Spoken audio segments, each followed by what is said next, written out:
नमस्कार, मैं हूं शशि। आइए झारखंड के टॉप 25 प्रमुख खबर जानते हैं। मुख्यमंत्री मैया सम्मान योजना के सत्यापन में पैसे का खेल, आंगनवाड़ी सेविका पर कड़ी कार्रवाई। झारखंड में मुख्यमंत्री मैया सम्मान योजना के लाभुकों के सत्यापन का काम चल रहा है। इस दौरान लाभुकों से वसूली की शिकायतें भी सामने आ रही है, जिसे सरकार ने गंभीरता से लिया है। बता दें, इंटरनेट मीडिया पर वायरल वीडियो में लाभुकों से पैसे लेने के आरोप की पुष्टि होने के बाद बोकारो के डीसी अजय नाथ झा ने कार्रवाई की है। उन्होंने आंगनवाड़ी केंद्र चौफान उत्तरी की सेविका कुमारी सीमा को पद से चयन मुक्त कर दिया। 22 मई को वायरल वीडियो में सेविका पर मुख्यमंत्री मैया सम्मान योजना के लाभुकों को भौतिक सत्यापन के दौरान रुपए लेने का आरोप लगा था। मामले की गंभीरता को देखते हुए डीसी ने 2 सदस्यीय जांच समिति गठित की थी। जांच समिति ने अपनी रिपोर्ट में सेविका द्वारा लाभुकों से रुपए वसूली की पुष्टि की। इसके आधार पर कुमारी सीमा को तत्काल प्रभाव से चयन मुक्त करने का आदेश जारी किया गया। उपायुक्त ने कहा है कि सरकारी योजनाओं में किसी भी प्रकार की अनियमितता, भ्रष्टाचार या लाभुकों के शोषण को किसी भी परिस्थिति में बर्दाश्त नहीं किया जाएगा। उन्होंने स्पष्ट किया है कि दोषियों के खिलाफ कठोर कार्रवाई जारी रहेगा। बोकारो जिले में सामाजिक सुरक्षा पेंशन योजना के लाभुकों का भौतिक सत्यापन किया जा रहा है। प्रशासन एनएसपी, सर्वजन पेंशन योजना और झारखंड मैया सम्मान योजना के लाभुकों की जांच कर रहा है। सत्यापन के दौरान लाभुक के जीवित होने, अन्य पेंशन योजना का लाभ लेने और सरकारी सेवक होने या दूसरे राज्य का निवासी होने और 50 वर्ष की आयु पूरी करके जैसे बिंदुओं की जांच की जा रही है। झारखंड में धार्मिक श्रद्धा, उत्साह, भाईचारे माहौल में मनाई गई बकरीद। रांची सहित पूरे झारखंड में ईद उल अजहा यानी बकरीद धार्मिक श्रद्धा, उत्साह और भाईचारे के माहौल में मनाई गई है। सुबह से ही शहर की विभिन्न मस्जिदों और ईदगाहों में नमाजियों की भीड़ लगी रही। लोगों ने नए कपड़े पहनकर ईदगाहों और मस्जिदों में पहुंचकर विशेष नमाज अदा की है। नमाज के बाद लोगों ने एक दूसरे को गले लगाकर बकरीद की मुबारकबाद दी और अमन, शांति और खुशहाली की दुआ मांगी है। बता दें कि शहर के मेन रोड स्थित जमा मस्जिद, हिंद पीढ़ी, टोरंडा, काके, बरियातू, नामकुम, हरमू रोड और कड़रू, कांटा टोली सहित कई इलाकों के मस्जिदों में सुबह में ही नमाजियों का पहुंचना शुरू हो गया था। ईदगाहों के बाहर भी लोगों की भारी भीड़ देखने को मिली है। नमाज के दौरान इमामों ने कुर्बानी के महत्व, त्याग, इंसानियत और भाईचारे का संदेश दिया। उन्होंने कहा है कि बकरीद केवल कुर्बानी का पर्व नहीं बल्कि ज़रूरतमंदों की मदद और समाज में प्रेम व सद्भाव बनाए रखने का भी संदेश देता है। 2 दिन में आदिति नहीं मिली तो रांची बंद करेगा JLKM। 20 दिन से लापता कोकर निवासी 18 माह की आदिति पांडे की बरामदगी नहीं होने पर डुमरी विधायक जयराम महतो और देवेंद्रनाथ महतो ने गुरुवार को बच्ची के परिजनों से मुलाकात की है। इसी बीच JLKM के केंद्रीय वरीय उपाध्यक्ष देवेंद्रनाथ ने कहा है कि 2 दिन में मामले का खुलासा नहीं हुआ तो रांची बंद का आह्वान किया जाएगा। JLKM ने प्रशासन से मांग की है कि मामले की गंभीरता को देखते हुए आरोपियों की शीघ्र गिरफ्तारी कर जांच सुनिश्चित की जाए। बता दें कि इससे पहले विधायक जयराम महतो ने रांची के SSP राकेश रंजन से टेलीफोन पर बातचीत करते हुए मासूम बच्ची आदिति पांडे की कांड की अद्यतन जानकारी प्राप्त की है। इस बीच उन्होंने मामले में त्वरित एवं निष्पक्ष कार्रवाई सुनिश्चित करने का भी आग्रह किया है। झारखंड मौसम, 29 मई को बारिश का अलर्ट। राजधानी रांची सहित राज्य के विभिन्न जिलों में पिछले 24 घंटे के दौरान बादल छाने और ठंडी हवाएं चलने से तापमान में 2 से लेकर 3 डिग्री की गिरावट दर्ज की गई है। रांची में अधिकतम तापमान 39 डिग्री से गिरकर 37 डिग्री, जबकि पलामू में 45 डिग्री से गिरकर 43 डिग्री और जमशेदपुर में भी अधिकतम तापमान गिरकर 39 डिग्री से 36 डिग्री सेल्सियस पर रिकॉर्ड किया गया। मौसम वैज्ञानिक अभिषेक आनंद ने गुरुवार को बताया है कि आने वाले 4 से 5 दिनों तक रांची सहित राज्य के विभिन्न जिलों में गर्जन के साथ बारिश होने और आकाशीय बिजली गिरने की संभावना है। बारिश होने से अधिकतम तापमान में और गिरावट होने की संभावना है। विभाग ने 29 मई को राज्य के उत्तर पश्चिमी जिले गढ़वा, पलामू, लातेहार और चतरा को छोड़कर शेष 20 जिलों में बारिश और आकाशीय बिजली गिरने की संभावना व्यक्त की है।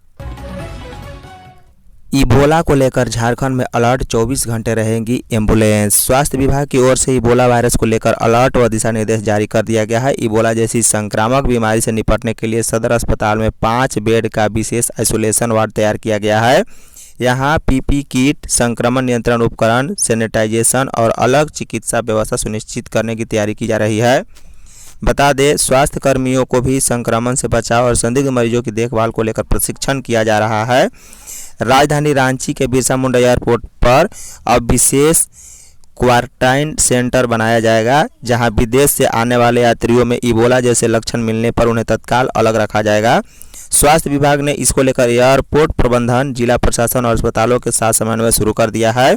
स्वास्थ्य विभाग के अधिकारियों के अनुसार एयरपोर्ट पर 24 घंटे तक एम्बुलेंस तैनात रहेगी।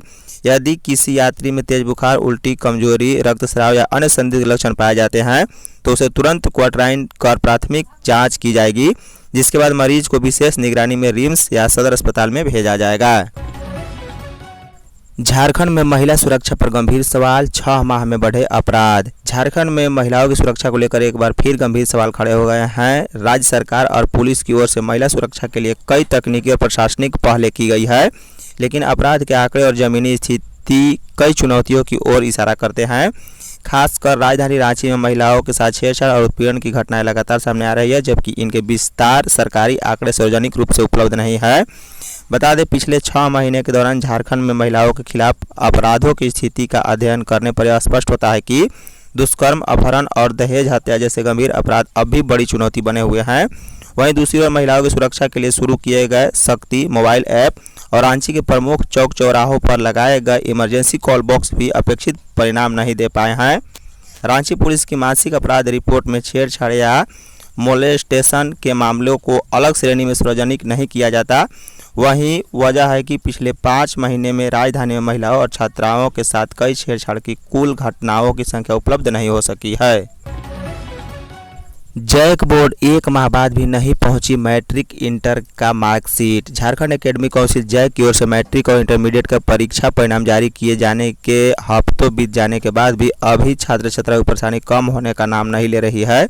रिजल्ट प्रकाशन के लंबा समय बीतने के बावजूद जिला शिक्षा विभाग और स्कूलों को अब तक मूल मार्कशीट तथा अन्य जरूरी प्रमाण पत्र तक नहीं मिल सके हैं। इस भारी देरी के कारण आगामी कक्षाओं में नामांकन की प्रक्रिया पूरी तरह प्रभावित हो रही है, जिससे हजारों विद्यार्थी और उनके अभिभावक परेशान हैं। मतलब है कि जैक ने 23 अप्रैल 2026 को मैट्रिक परीक्षा का रिजल्ट जारी किया था, जिसे 1 महीने से अधिक का समय हो चुका है। वहीं 6 मई 2026 को इंटरमीडिएट का रिजल्ट प्रकाशित किया गया था, जिसके 22 दिन बीत चुके। इसके बावजूद +2 स्कूलों और इंटर कॉलेजों को मार्कशीट, माइग्रेशन सर्टिफिकेट तथा अन्य दस्तावेज उपलब्ध नहीं कराए जा सके हैं। प्रमाण पत्रों के अभाव में छात्र न तो अपने राज्य के डिग्री कॉलेज में और न ही दूसरे प्रांतों के प्रतिष्ठित संस्थानों में दाखिला ले पा रहे हैं। मुख्यमंत्री से मिले अजीम प्रेमजी फाउंडेशन के सीईओ। मुख्यमंत्री हेमंत सोरेन से गुरुवार को कांके रोड रांची स्थित मुख्यमंत्री आवासीय कार्यालय में अजीम प्रेमजी फाउंडेशन के सीईओ अनुराग बेहर ने शिष्टाचार मुलाकात की है। इस अवसर पर मुख्यमंत्री और उनके बीच रांची में फाउंडेशन की ओर से बनाए जा रहे अजीम प्रेमजी मेडिकल यूनिवर्सिटी, 1000 शैय्या वाले मेडिकल कॉलेज एवं अस्पताल एवं स्कूल की प्रगति पर विस्तार से चर्चा हुई है। साथ ही राज्य में साझा सहयोग से शिक्षा, स्वास्थ्य और पोषण के क्षेत्र पर भी कार्य किए जाने के संबंध में सकारात्मक विचार विमर्श हुआ है। मौके पर अजीम प्रेमजी फाउंडेशन के झारखंड हेड राकेश तिवारी एवं फाउंडेशन के प्रोजेक्ट हेड कैलाश कांडपाल उपस्थित थे। SIR पर झामुमो चला रहा जागरूकता अभियान। झारखंड मुक्ति मोर्चा ने विशेष गहन पुनरीक्षण और आगामी जनगणना को लेकर मिशन मोड में संगठनात्मक अभियान शुरू कर दिया है। बूथ स्तर पर जाकर झामो कार्यकर्ताओं को लोगों को जागरूक करने का निर्देश दिया जा रहा है। यह बातें झामो के केंद्रीय महासचिव सह प्रवक्ता विनोद पांडे ने गुरुवार को जारी प्रेस विज्ञप्ति में कही है। उन्होंने आरोप लगाया है कि भाजपा तकनीकी प्रक्रियाओं की आड़ में गरीबों, आदिवासियों, दलितों और पिछड़ों को व्यवस्था से बाहर करने की कोशिश कर रही है। बिहार और पश्चिम बंगाल में लाखों लोगों के नाम सूची से हटाए जाने के उदाहरण सामने आए हैं। यह सिर्फ प्रशासनिक गलती नहीं बल्कि गरीबों के अधिकारों पर सुनियोजित हमला है। आज वोटर लिस्ट से नाम काटा जा रहा है, लेकिन झामुमो अब इसी मुद्दा को लेकर गांव-गांव और बूथ तक राजनीतिक और सांगठनिक अभियान चलाने की तैयारी में है, ताकि मतदाताओं को जागरूक करने के साथ साथ पार्टी संगठन को भी जमीनी स्तर पर और मजबूत किया जा सके। उन्होंने कहा है कि पार्टी ने 2 जून को पश्चिमी सिंहभूम, 3 जून को पूर्वी सिंहभूम और सरायकेला खरसावां और 4 जून को सिमडेगा में बैठक आयोजित करने की घोषणा की है। चतरा में मैया सम्मान की कई लाभुक उम्र सीमा से बाहर। चतरा के प्रतापपुर पंचायत भवन में मुख्यमंत्री मैया सम्मान योजना के सत्यापन कार्य को लेकर बुधवार को महिलाओं की भारी भीड़ उमड़ पड़ी है। सुबह से ही पंचायत भवन परिसर लाभुक महिलाओं से भरा रहा। दस्तावेजों की जांच, आधार सत्यापन और उम्र मिलान को लेकर पंचायत कर्मी दिन भर जुटे रहे। सत्यापन के दौरान कई महिलाओं को लंबी कतार में अपनी बारी का इंतजार करना पड़ा है।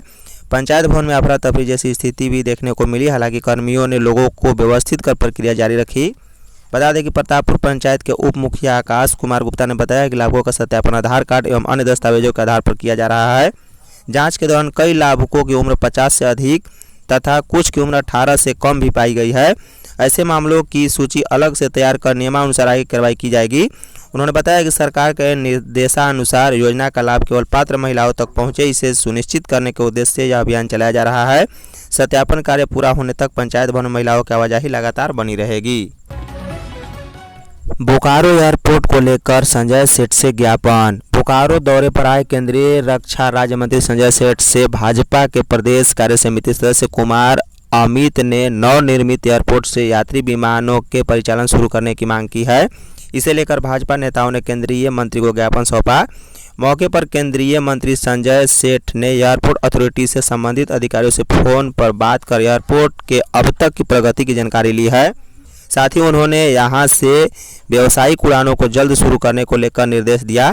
इसके अलावा कुमार अमित ने बोकारो स्टील प्रबंधन के खाली पड़े भवनों में लघु एवं सूक्ष्म स्तर के रक्षा उपकरणों के उत्पादन शुरू करने और उसके सदुपयोग करने की भी मांग की। इस पर केंद्रीय मंत्री ने राज्य सरकार के साथ समन्वय बनाकर पहल करने का आश्वासन दिया है। बता दें कि मौके पर भाजपा जिला महामंत्री संजय सिंह, विक्रम पांडे, महिला मोर्चा प्रदेश मंत्री अर्चना सिंह भी उपस्थित थे। चान्हो की घटना पर गिरफ्तारी नहीं तो बीजेपी करेगा आंदोलन। भारतीय जनता पार्टी के प्रदेश उपाध्यक्ष और पूर्व मंत्री नीलकंठ सिंह मुंडा ने चान्हो प्रखंड के गुटवा कदमा टोली में हुई हिंसक घटना को लेकर राज्य सरकार और प्रशासन पर गंभीर आरोप लगाए हैं। उन्होंने कहा है कि भाजपा की जांच समिति ने घटनास्थल का दौरा कर पीड़ित परिवार से मुलाकात की है। उन्होंने बताया कि 25 तारीख को खेत में सिंचाई के दौरान पाइप फटने और पानी बहने को लेकर शुरू हुआ विवाद बाद में हिंसक रूप ले लिया है। मुंडा गुरुवार को प्रदेश कार्यालय में आयोजित प्रेस वार्ता में आरोप लगाया है कि यह पूरी घटना तैयारी के साथ किया गया है। साहू परिवार जब अपने घर लौटा तो 50 से 60 लोगों की भीड़ ने उन पर हमला कर दिया। मुंडा ने कहा है कि हमलावरों ने घर में घुसकर महिलाओं और बच्चों तक को नहीं छोड़ा। उन्होंने दावा किया है कि 3 से 4 साल के एक मासूम बच्चे को आंगन से बाहर फेंक दिया गया। वहीं गर्भवती महिला प्रियंका के साथ भी मारपीट की गई है। उसके सिर फोड़ दिया गया और पेट पर लात मारी गई। परिवार के अन्य लोगों को भी रॉड से पीटा गया है और अभद्र टिप्पणियां की गई है। बाबूलाल ने कहा, हेमंत सोरेन की तरह गिरफ्तारी से डरकर भागने वाला नहीं। स्वास्थ्य मंत्री इरफान अंसारी की ओर से एफआईआर दर्ज कराने की गिरद भभकी पर बाबूलाल मांडी ने तगड़ा पलटवार करते हुए कहा है कि राज्य सरकार कान खोलकर सुन ले। मुख्यमंत्री हेमंत सोरेन की तरह बाबूलाल मांडी गिरफ्तारी से डरकर भागने वाले में से नहीं है।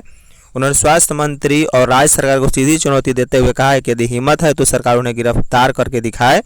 झारखंड की जनता के हित, राज्य के सम्मान और भ्रष्टाचार के खिलाफ वे हर संघर्ष के लिए तैयार हैं। गुरुवार को जामताड़ा में एक कार्यक्रम के दौरान नेता प्रतिपक्ष ने पत्रकारों से बात करते हुए उक्त बातें कही है। उन्होंने कहा है कि सरकार और पुलिस उनकी है, फिर प्रेम में बोलने की जरूरत ही क्या है। आप सीधे एफआईआर करवा कर अरेस्ट करवा सकते हैं, जेल भिजवा सकते हैं। बाबूलाल मांडी ने कहा है कि कैग की रिपोर्ट में झारखंड के स्वास्थ्य विभाग में करोड़ों रुपए की अनियमितताओं की जानकारी उजागर हुई है। मेडिकल उपकरणों, दवाओं आदि की खरीद और अस्पतालों के निर्माण में स्वास्थ्य मंत्री और विभागीय अधिकारी की ओर से बड़े पैमाने पर कमीशनखोरी का खेल हुआ है। कैग रिपोर्ट पर कार्रवाई की बजाय राज्य सरकार उन्हें गिरफ्तार करने की गिरद भभकी दी जा रही है। प्रतिबंधित संगठन पीएलएफआई के सुप्रीमो अमृत होरो गिरफ्तार। रांची पुलिस ने प्रतिबंधित उग्रवादी संगठन people's liberation front of India के सुप्रीमो अमृत होरो उर्फ मेचो को लापोंग क्षेत्र से गिरफ्तार कर लिया है। अमृत पर 10 लाख रुपए का इनाम घोषित किया गया था। पुलिस के अनुसार रांची एसएसपी राकेश रंजन के नेतृत्व में पुलिस की स्पेशल टीम ने अमृत को लापोंग से गिरफ्तार किया है। वह पीएलएफआई का शीर्ष कमांडर था और संगठन का नेतृत्व भी कर रहा था। एनआईए के जरिए पीएलएफआई के सुप्रीमो दिनोश गोप की गिरफ्तारी और फिर गुमला में मार्टिन करकेटा के एनकाउंटर के बाद अमृत होरो को संगठन का सुप्रीमो बनाया गया था। गिरफ्तारी के बाद पुलिस अमृत से संगठन के नेटवर्क, हथियारों की सप्लाई और अन्य उग्रवादियों के ठिकानों की जानकारी ले रही है। हजारीबाग सेप्टिक टैंक हादसे में नहीं हुआ एफआईआर। हजारीबाग जिले के कटमदाग थाना क्षेत्र अंतर्गत कुंद गांव में हुए दिल दहला देने वाली सेप्टिक टैंक हादसे को 36 घंटे से अधिक का समय बीत चुका है, लेकिन इस मामले में अब तक प्राथमिकी दर्ज नहीं की जा सकी है। बता दें कि एक ही परिवार के 3 लोगों की मौत के इस गंभीर मामले में परिजनों द्वारा लिखित शिकायत न दिए जाने के कारण पुलिस फिलहाल ऊहापोह की स्थिति में है। गौरतलब है कि बीते 26 मई की रात करीब 9 से 10 के बीच कुंद गांव निवासी आनंद साहू के घर के सेप्टिक टैंक में दम घुटने से 3 लोगों की दर्दनाक मौत हो गई थी, जानकारी के अनुसार टैंक के भीतर भारी मात्रा में अवैध महुआ शराब छिपाकर रखी गई थी। लंबे समय तक बंद रहने के कारण टैंक के अंदर अत्यधिक जहरीली गैस बन गई। हादसे की रात जब महुआ शराब निकालने के लिए लोग एक एक कर टैंक के अंदर उतरे तो वे जहरीली गैस की चपेट में आ गए। पेट्रोलियम डीलर्स को वैट रिटर्न में मिली राहत। झारखंड में पेट्रोल डीजल कारोबार से जुड़े डीलरों ने वैट रिटर्न से राहत देने के फैसले पर मुख्यमंत्री हेमंत सोरेन और राज्य के वित्त मंत्री के प्रति आभार जताया है। पेट्रोलियम डीलर्स एसोसिएशन साउथ छोटा नागपुर एग्जीक्यूटिव कमेटी की बैठक में इस निर्णय का स्वागत करते हुए इसे डीलरों के लिए बड़ी राहत बताया है। बैठक की अध्यक्षता एसोसिएशन के अध्यक्ष राजहंस मिश्रा ने की है। इस दौरान सदस्यों ने कहा है कि पेट्रोल और डीजल पर वैट के त्रैमासिक एवं मासिक रिटर्न भरने की अनिवार्यता समाप्त होने से डीलरों पर अनावश्यक प्रशासनिक दबाव कम होगा। बैठक में वक्ताओं ने कहा है कि पेट्रोल डीजल पर लगने वाला वैट डीलरों द्वारा तेल कंपनियों को खरीद के समय ही अग्रिम रूप से भुगतान कर दिया जाता है। इसके बावजूद हर महीने और हर तिमाही रिटर्न दाखिल करने की प्रक्रिया जारी थी, जिसे डीलरों को अतिरिक्त कागजी कार्रवाई और अनुपालन संबंधी परेशानियों का सामना करना पड़ रहा था। सरायकेला में सवारी बस और ईंट ट्रक के टक्कर में यात्री घायल। सरायकेला के इच्चागढ़ थाना क्षेत्र के सिल्ली रंगामाटी सड़क मार्ग स्थित तूता मोड़ के समीप गुरुवार को सवारी से भरी तूफान बस और ईंट लदे ट्रक के बीच जोरदार टक्कर हो गई। दुर्घटना में बस और ट्रक के अगले हिस्से बुरी तरह क्षतिग्रस्त हो गए हैं। टक्कर के बाद दोनों वाहनों के चालक मौके से फरार हो गए। घटना के बाद बस में सवार यात्रियों के बीच अफरा तफरी मच गई। अचानक हुई टक्कर से कई यात्री हल्के रूप से घायल हो गए हैं। चीख पुकार सुनकर आसपास के लोग और राहगीर मौके पर पहुंचे तथा बस में फंसे यात्रियों को सुरक्षित बाहर निकाला गया। दुर्घटना के कारण सड़क के बीचों बीच दोनों वाहन फंस गए, जिससे सड़क के दोनों ओर कुछ देरी के लिए वाहनों की लंबी कतार लग गई और जाम की स्थिति बनी रही। सूचना मिलते ही इच्चागढ़ पुलिस दल बल के साथ मौके पर पहुंची और जेसीबी की सहायता से क्षतिग्रस्त बस को सड़क से हटाकर यातायात बहाल कराया है। लोहरदगा में बाल विवाह की सूचना पर पुलिस की कार्रवाई। लोहरदगा के किस्को थाना क्षेत्र के कोचा गांव में बाल विवाह की सूचना पर प्रशासन ने बड़ी कार्रवाई करते हुए शादी के बाद दूल्हे को हिरासत में ले लिया है। बताया गया है कि मांडर थाना क्षेत्र के ब्राम्बे निवासी लच्छू उरांव बारात लेकर कोचा गांव पहुंचा था और आदिवासी रीति रिवाज से शादी की रस्में पूरी हो चुकी थी। इसी दौरान डायल 112 पर बाल विवाह की शिकायत मिलने के बाद किस्को अंचल अधिकारी अजय कुमार और थाना प्रभारी मानस कुमार साधु पुलिस बल के साथ मौके पर पहुंचे। जांच में लड़की के नाबालिग होने की पुष्टि होने पर दूल्हे को हिरासत में ले लिया गया, जबकि दुल्हन को सखी वन स्टॉप सेंटर भेज दिया गया। मामले में बाल विवाह निषेध अधिनियम 2006 के तहत एफआईआर भी दर्ज कर दूल्हा व दोनों पक्षों के अभिभावकों और शादी करवाने वाले पहान सहित अन्य लोगों पर कार्रवाई की जा रही है।